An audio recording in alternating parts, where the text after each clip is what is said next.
تحریک انصاف نے Peshawar high court کا فیصلہ سپریم کورٹ میں چیلنج کرنے کا اعلان کر دیا۔ بیرسٹر گوہر نے کہا ہماری جیت کو ہار میں تبدیل کیا جا رہا ہے۔ اس غیر قانونی غیر آئینی اقدام سے بدامنی پھیلے گی۔ جو نتائج آ چکے ہیں اس کو ویسے ہی رہنے دیں۔ اگر کسی کو امیدوار کو اعتراض ہے تو وہ متعلقہ فورم پر جائے۔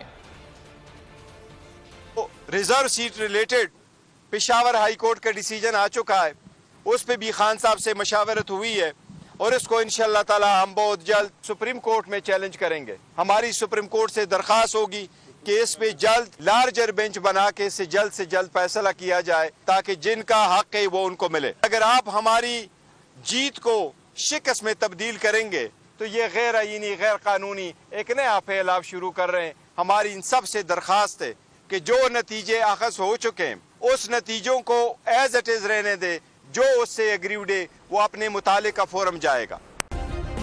سبسکرائب کریں اور بیل دبائیں تاکہ کوئی خبر رہ نہ جائے۔